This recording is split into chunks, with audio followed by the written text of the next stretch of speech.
socialism is suddenly popular in America. How's that possible? Because the drugged morons don't even know what it is. They don't know what it has wrought. They don't know where it leads. They have no idea what it'll do to them. Now, couple that with bringing in as many Islamic fascists as you possibly can, as quickly as you can. Why? Why are they bringing in so many young men of military age into Europe, into America? What's their game plan here? And now throw in what you're talking about, confiscation of guns. It ain't happening, Alex. We're not Australia. Australia had no Second Amendment. That's number one. And I will remind you and your audience, and this is the most important thing, Alex, I'm sorry for the day. I have a tape that I keep playing in my radio show from Elena Kagan when she was appointed to the Supreme Court, when she went through the fake hearing, the kangaroo fake hearing of whether she should be appointed or not.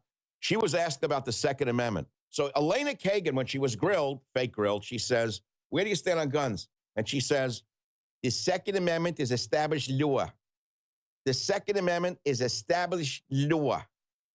Well, if it's established law, how could Barry from Honolulu take your guns? How could the witch from Arkansas or Chappaqua? I agree with you, but they're openly licking their chops is what I'm saying. I agree it'll start a civil war. I agree they're not going to get away with it, but they're openly now, Hillary, Obama, others saying we do need to look at confiscation. That's a bold move. Why are they shooting their mouths off?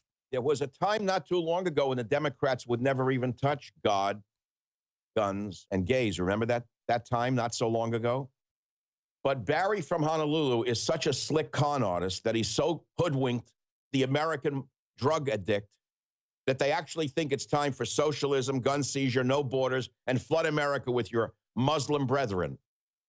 The people are stupid and they're drugged, Alec. And they sense they could get away with it. But you know what? They're reading the tea leaves wrong. There'll be a revolution and they're going to lose, Alex. There are too many guns and too many people ready to fight them. I'm not calling for revolution. They are. Let's be very clear. I am a man of peace. I am a man of peace. But we have gangsters running this country. Criminals, gangsters. What the hell is this highway bill all about?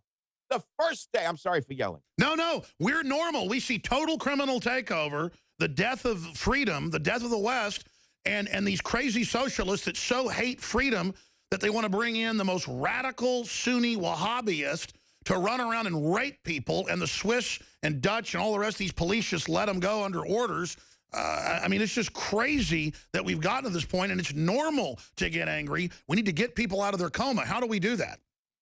I got to go back to Paul Ryan. He gives a speech today that I hear on ABC News about the highway bill. Listen to this. The first day he gives a speech, what's it about? The highway bill. Who was it who was pushing the highway bill for years now? Nancy Pelosi. Put two and two together. Why is it a highway bill that's on the top of their list? Because Pelosi supported him. Why does Pelosi push it? Because There's an old adage, all roads lead to Rome. You ever hear that one going back to ancient times? All roads lead to Rome. That's as far as I can go without winding up with lead shoes in the bottom of San Francisco Bay. And I'll let it hang in the air. It is the most corrupt, degenerate, criminal government in American history. And I'm not saying this for effect, nor to sell a book. I'm trying to awaken people. Unfortunately, Alec, your audience is already awakened. They're agitated. They're ready to strike. They don't know what to do. But look at the morons around you. Go walk in the streets. They're zombies. You know, I walked in San Francisco yesterday, the most beautiful city. I love it to death. I'm walking through a park near the Embarcadero, and without being graphic, I'm an old Boy Scout, so I read footprints in the woods, and I can read droppings in the woods. I was taught how to follow droppings of what kind of animal it is. Well, there was a dropping on the ground on the sidewalk that I said there are no bears in the city. How could it be? This can't be a bear. Well, it's an admitted record problem in San Francisco, public defecation, and now in government buildings, even when they have bathrooms, they're so mentally ill that they just enjoy crapping in public. What does that say about a civilization, Alex, that people are allowed to crap without having their heads broken open by a cop? In my day, if a guy did that, a big Irish cop would smash him on the head with a nightstick and drag him into the prison and hose him down and throw him into a jail and leave him there. What is it all about? So the public defecation could be stopped in 1 second, right? So what is this about? It's to constantly lower the standards of the middle class, constantly dehumanize the middle class. That's it. Right? Dehumanize, desensitize, weaken until eventually they have no resistance to whatever the evil criminal gangsters in the regime might do next. No borders, no language, no culture. What does that matter? Leftist says, hey, savage, what the heck are you so excited about? What do you need a border for? And what are you holding on to English for? Your parents were immigrants, weren't they, Michael? Yes. And so what's your point, Larry? I was on Larry King last week. But I actually like Larry King. But you know why, Alex? He's a liberal, old school, nice liberal, smart, but not vicious. Totally different than the new generation of progressive psychos, right? So he says to me, your parents were immigrants, so what are you afraid of someone not speaking English? I said, I don't care what language they speak at home. My grandmother never spoke a word of English. But my father drilled into me, you're in America. Learn English. Learn it the best way you can. Become an American.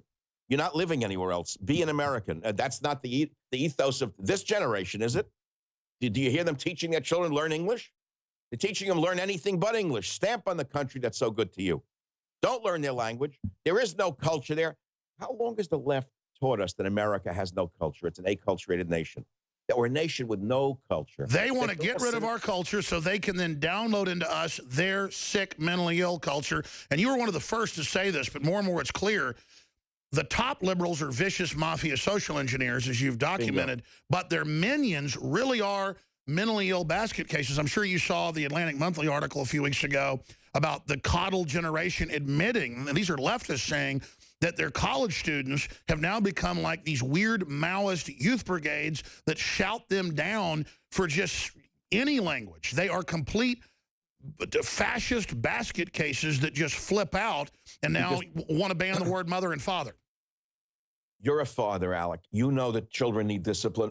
You know what happens when you raise them without discipline. They become animals. I was in a Chinese restaurant last night in San Francisco. I love a dumpy restaurant that I go to.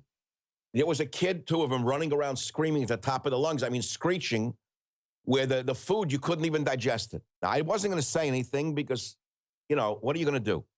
I looked at the father. He was a nice-looking guy, not a weakling, but indulgent, afraid to say no to Johnny. The type that when Johnny defecates in his hand and wipes it on the wall, he will say, Johnny is an artist. That's a Chagall he just painted. Don't wipe it off the wall. These people are crazy. They are. No, they have no discipline themselves. Remember, if the father's 30, 32, 33, right, he may look good. He may be. What's amazing to me is that these guys are well built. They all go to the gym, right, Alex? They all got abs, but they have no cerebrum. They don't have the minds of men. He's like zomboids walking around, wild, crazy children. This child's made to be only one thing, which is a tort lawyer. That's all he can grow up to be. And if he fails at that, he can become a government worker. But aside from the facetiousness, okay, discipline gone, society going, breaking down, at the top gangster regime, sucking us dry. Paul Ryan, first speech, highway bill, highway bill, highway bill. Who's in the highway building business? Who makes the trillions off the highway bill? Are you in the highway business? You don't know. No, but Nancy Pelosi went into Congress worth about $500,000. Now she's worth hundreds of millions, and her husband suddenly became worth billions. She's a nice lady. Of course, I'm sure she's friends with Don Corleone. Very nice. She's a sweet grandmother. And you know what's also nice about Pelosi is the fact that her brother-in-law got about a $1.2 billion loan from the government for a solar plant in the Nevada desert. And he did so well in producing about 1 megawatt of energy for it that they gave him another $800 million, according to what I've recently read. How come it's not in any of the newspapers? Have you ever seen corruption like this? Couldn't even go on today. Yeah, what's wrong with Harry Reid giving billions in contracts to his sons? He's got like 4 or 5 of them. That's nothing. That shouldn't even be in the news. I mean, how dare you do your research? It's totally normal. The Republican Party? There is none. It's a one-party system, oligarchy. All the conservatives that were put in last year were put at the back of the bus. Remember how much hope we had in November when I wrote Stop the Coming Civil War? I said, hold your nose, go vote for Republicans, and we'll put their feet to the fire after they win. Guess what? Boehner has no feet. McConnell has no feet. There's no feet to put on the fire. They're empty shells. They were never men. They were never there. They were factotums of Barry from Honolulu. One party, period. It is a fascist dictatorship. He wants to crush us under his fist. He is the worst monster in the history of America. And if he uses an executive order to go around Congress on immigration, we need 10 million people immediately demanding that an impeachment hearing be started, whether or not those cowardly, useless gangster Republicans do it or not. We need a people's tribunal.